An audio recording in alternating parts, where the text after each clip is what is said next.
You clicked on this video because you're overstimulated. I get it. It's a world filled with dopamine after dopamine. You got TikTok, you got Netflix, you've got so much instant gratification at your fingertips. We didn't ask for this. You didn't ask for this. I didn't ask for this. But here we are. And today, I want to help you claim back your consciousness rather than living your life like an NPC. Just before we begin, I'm 𝐬𝐮𝐬𝐫𝐞𝐭, but you can call me 𝐬𝐮. And I'm here to help your self-improvement journey as much as possible. I've been through this. I've been battling overstimulation since I was about 8-9 years old, so over 10 years. It's disgusting. I've learned to escape the dopamine traps and build positive momentum. Here's the game plan. If you focus, if you give me your attention for the next 5-10 minutes or so, I'll make it worth your while. I'll be going over 2 prerequisites before stating the 3 steps you need in order to take control of your life and helping you save hours, potentially days in the future. The first prerequisite, realize, breathe.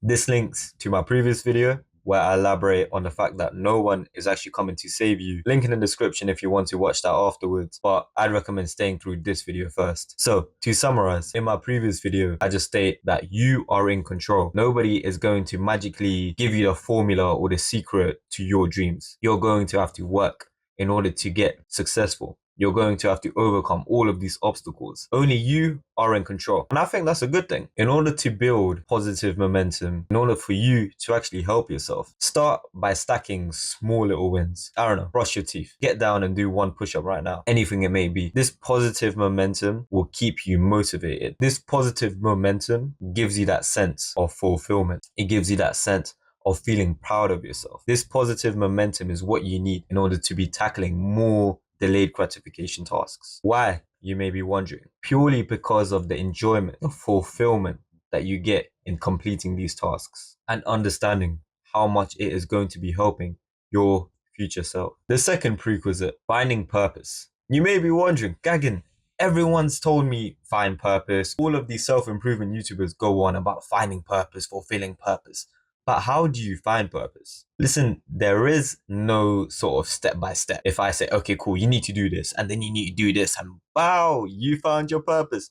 It's not like that. In order to find your purpose, you need to think. You just need to sit down in silence and stop all of this overstimulation hitting your brain. Even when you're in the toilet taking a shit, you will be on our phone scrolling on TikTok. We don't allow our brains to just think, to just wander. Stare at a wall, for example. Look at what you think of. Get a pen and a paper and write down everything that comes to your head. Who knows? When you were younger, you probably found out that you liked to do XYZ. For example, it could be that you were really interested in cars when you were younger, but that passion for cars you just forgot about it. Your brain was just looking at all of these cat videos and all of these random brain rots that your brain literally started rotting and you forgot about this genuine passion that you had. So in order to find purpose, if not purpose, at least a sense of direction to where you want to go, I recommend just sitting down and thinking. Put your phone to the side and just let your brain work. With this being said, I want you to be open to learning new things. I want you to be open to new experiences. Because how else will you know what your true passion is, what your true purpose is, if you don't even have the opportunity to find out, if you're not even going to have the opportunity to do something else for a change? This helps proceed with step number 1, your social media diet. Think of it this way. If you go to the gym, you need to focus on your diet. If you have shitty fast food all day, or you're really going to be energized, if you have good food, this is going to help your gym progress. It's going to help you feel more satiated. It's going to help you be more energetic. This can genuinely help you towards your goals. Do you get the point? The best way to check your social media diet is just check your explore page. Is your explore page full of the bad fast food that doesn't help with your journey at all? Or is it with the good food? For example, education. Education on what your purpose is. Education on how to live the dream life and the dream career, for example, that you want. I want you to tailor your social media. So after the prerequisite of finding purpose, if not purpose, at least a sense of direction, why don't you tailor your social media to inspire you rather than fry your dopamine receptors with no value at all. You see, now your social media is more of the good foods. It's more of the foods that will genuinely help you towards your purpose. For example, even you watching this video makes the algorithm recognize what type of person you are. If you watch videos like these, for example, I can tell you're open to educating yourself. You're open to learning, which I think is a very beautiful thing.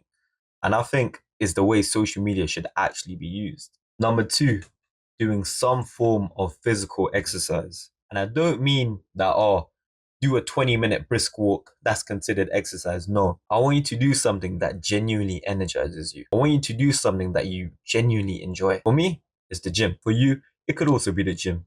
It could be tennis, it could be boxing, anything it may be. Okay, cool. We all know the benefits it has. We've all seen the benefits in school. Okay, physical health, health with obesity and all of that. But why I want to elaborate on this point is purely because of the fact of how much it can improve your mental health and the carryover it has to other parts of your life. Gym for me has taught me so much. It's taught me how to push myself past my own barrier. It's taught me how to be disciplined. It's taught me how to not give in to my feelings, especially when they aren't working for me. Rather, they're working against me. If you applied this to other areas of your life, for example, with your business, for example, with work, do you not think your results would significantly be better? Do you not think the quality of work that you produce would be significantly better? Do you not think the amount of hours that you put in would be more? You would be on fire if you use that gym mindset towards anything. Furthermore, there's the mental aspect of it. With physical exercise, we all know it improves your mental health. But why is this so important? If you improve your mental health, you improve all areas of your self-improvement journey. Why? Mental health is literally the foundation for everything that you do. If you have bad mental health, the quality of work that you would produce would be so much more shitter. You're going to be less motivated. You'll be like, I'm on this. You'll just start procrastinating because of bad mental health. I've experienced this. When I've had periods in my life where I've had bad mental health, I don't want to do shit. I'm less motivated to do anything. And even that small motivation that I do have to do something is so shit. It's not even worth it at that rate. But when I realize when I have better mental health, I'm so much more motivated.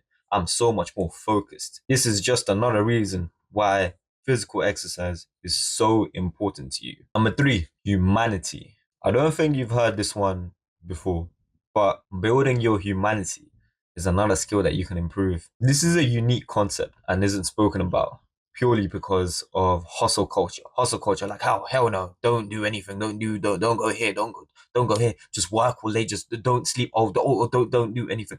That's so stupid. Building your humanity, socializing, that's part of Maslow's hierarchy of needs. Socializing is a basic necessity that we all need. Social media isn't real connections. It can mimic it, sure, but there's only so much that it can mimic it. Building genuine in-person connections is what I'd recommend for you to do. I'd recommend perhaps once or twice a week you go out and you do something not necessarily crazy, but at least something that requires some form of socializing. So it could be in the form of you going out bowling, and you go out bowling with your friends, you build a genuine connection with your friends, and you could also build genuine connections with other people as well, with new people, because the world is so much beautiful than you think. I agree. It can be a very cold world out there, but there's some parts of the world that are so beautiful. There's some people in the world that are so genuine. You building that connection helps you so much, and especially in this day and age where we're all feeling so isolated, we're so lonely, our screen time is probably more than how many hours we actually sleep. This is more than essential. Personally, when I've avoided social interaction, it's led to me feeling isolated and lonely. I thought, oh, forget all that, I'm hustling, this, that. This links to my second point. Because when I'm feeling isolated and lonely, is that the best for my mental health? No, that's not the best for my mental health at all. That poor mental health leads me to less motivation, leads to less quality work as well. You understand the cycle that it puts you through. So to reiterate, the two prerequisites is understanding that you can help yourself, but only you can help yourself, and finding purpose, or at least some form of direction, by allowing your brain to just wander, allowing that childlike state to reappear. And the 3 steps were your social media diet, physical exercise, and your humanity. Unfortunately, we can't get back time. But as we move forward, we can be more optimistic about the future. We can utilize our time so much more better and so much more efficiently. You'll start vibrating at a higher frequency and freeing yourself from the system that you've been born into. We're in this together. So if you're interested into that, subscribe to the channel, drop a like, and I want to hear your thoughts in the comments below. It's 𝐾𝐨𝐲, but you can call me Gagan, and I'll catch you in the next one.